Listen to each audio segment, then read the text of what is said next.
Создавање услови за преквалификација на ромите, мерки за дооформување на образованието, воведување на квоти за роми во активните мерки за вработување, олеснувања за компаниите кои ќе вработат роми.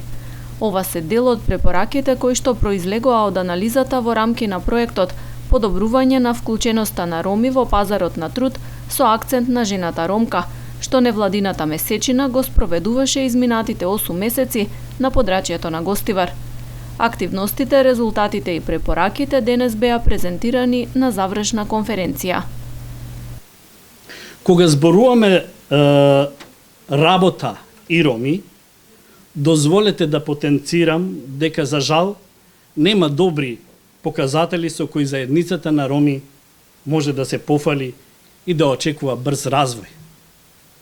Имено, од 1991 година до денес процентот на невработеност на роми, споредбено со другите етнички заедници во Република Северна Македонија, не е помал од 70%.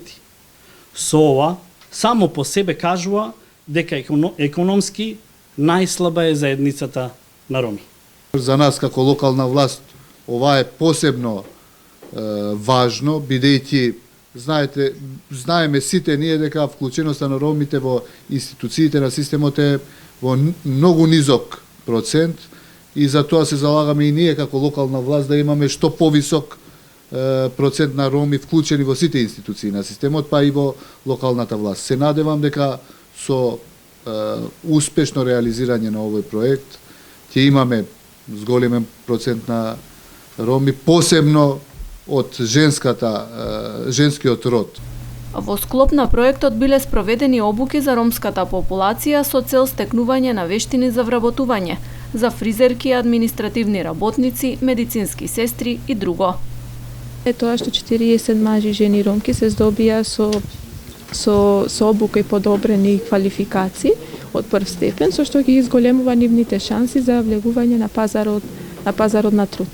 Исто така, многу од практикантите кои што преку проектот ние ги ангажиравме, остана да одржуваат работен однос во фирмите во кои што беа ангажирани. Проектот е дел од регионалната програма за локална демократија во Западен Балкан, финансирана од ЕУ, спроведувана од UNDP. Целта на проектот е да се подобри соработката меѓу општините и граѓанскиот сектор, со тоа што ќе има постојано и континуирано финансирање на граѓански здруженија од општинските буџети на теми кои опфаќаат целни групи како што се социјално исклучени лица, млади, жени, тоа не е посебен акцент. Во финансирање на проектот на месечина учествуваше и општина Гостивар.